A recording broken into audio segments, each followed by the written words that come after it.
Gloire à Dieu. Ma femme vous a témoigné. Ça fait part qu'il y a 8 ans. Mais réellement, on est des chrétiens de très longue date. Ça fera 30 ans l'année prochaine que je suis baptisé. Elle, ça fera 33 ans l'année prochaine qu'elle est baptisée. Donc on a grandi dans l'évangile. Mais le monde nous a pris.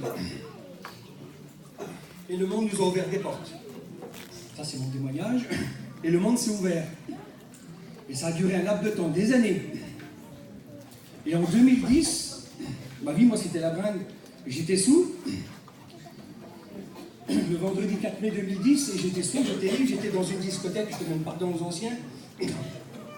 Les mots ont été « Seigneur, change ma vie ».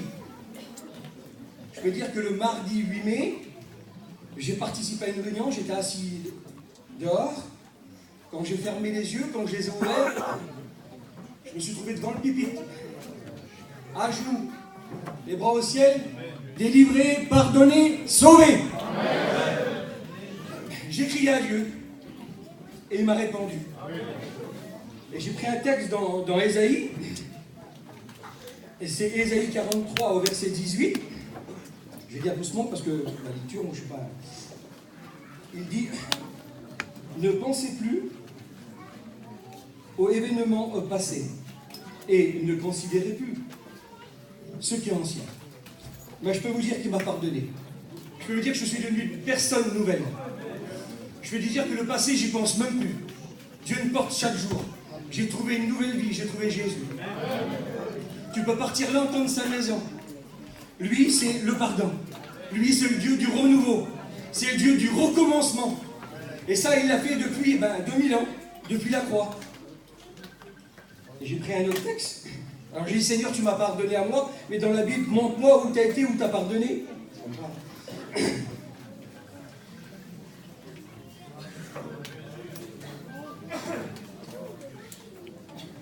Et là, j'ai pris un texte qui est encore dans Ésaïe, au 49, verset 5. Et il va dire, maintenant l'Éternel parle, celui qui m'a formé. Il a fait de moi un serviteur. Je m'avance avec une autorité, je suis lancé, je suis un serviteur de Dieu. Et j'ai envie de travailler dans son choix. Alors, excusez-moi, je m'exprime avec mes mots. Et là, Jésus, j'ai demandé à Jésus, moi, où tu as été, où tu as sorti un homme de la misère. J'ai été dans Marc 5 et au verset 6.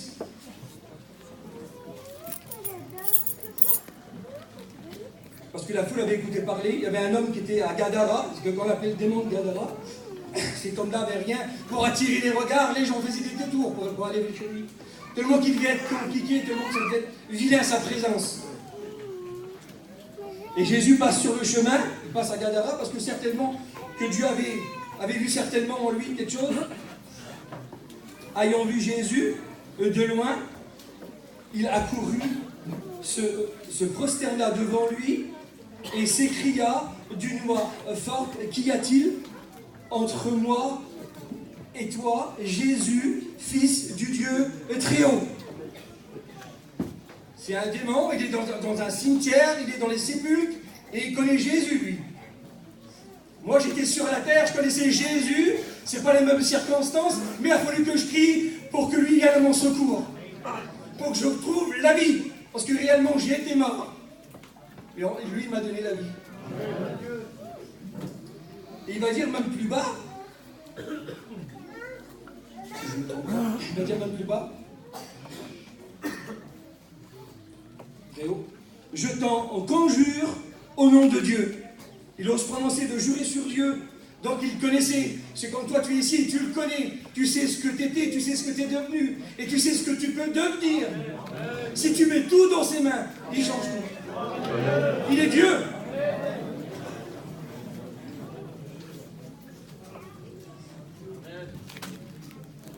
Et un peu plus loin, au verset 15, il dit, ils viendront, ce sont les entourages. Moi, je vais être le témoin de ma famille. J'ai ma famille qui m'attend et qui veulent voir ce que Dieu a fait de moi.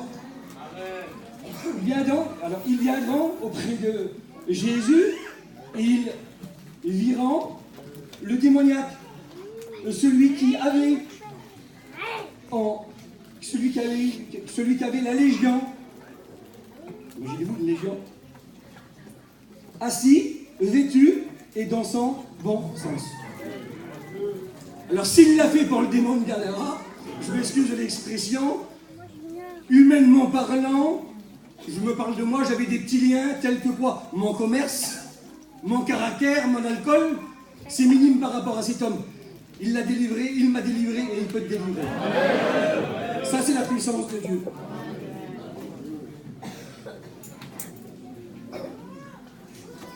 Donc Dieu m'a choisi. Et il m'a fait des promesses, il va me donner des cadeaux. Et j'ai cherché encore dans Ésaïe, j'ai trouvé encore un petit verset que j'essaye de lire doucement. Voilà ce qu'il a fait de moi, et voilà ce qu'il a fait de tous les élèves de l'année 2018 et ceux d'avant. Il a rendu ma bouche semblable à un glaive tranchant. Quelle arme! Quelle arme! Quelle affaire, quelle beauté, quelle sécurité! C'est Jésus. Il m'a couvert de l'ombre de sa main. Quelle affaire, quelle protection!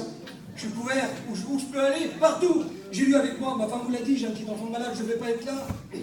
Il porte, je pense pas à elle. Ça fait un mois que je suis là, je n'ai pas pensé pour elle. Je prie pour elle, simplement. Mais elle est guérie, Dieu l'a guérie. Pas Dieu l'a guérie. Il a fait de moi une flèche aiguisée. Quelle affaire, quelle beauté. Il m'a caché, c'est important, hein, dans son carboire. Il m'a caché dans son gargoire. Je suis une réserve pour Jésus, nous les frères, là. Les premières et les deuxièmes, on est des flèches. Il nous a mis dans son cargoire. Un cargoire, c'est une réserve. Je sais ce que c'est, moi, la chasse, j'ai été élevé dedans. C'est une réserve de flèches que l'on met sur le côté, on peut marcher avec. Et Dieu nous en réserve. Et le jour qu'il veut se servir de nous, il va prononcer mon nom, il va dire, j'ai besoin de toi. Va.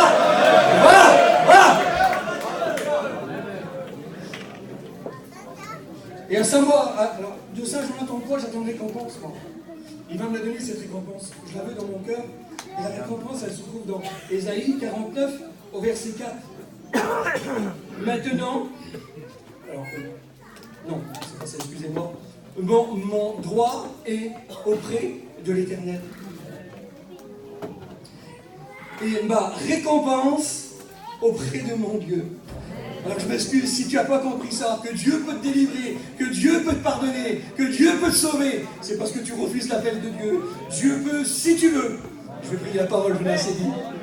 Je veux te louer, te bénir. Je veux te rendre gloire et grâce, te dire merci. Merci.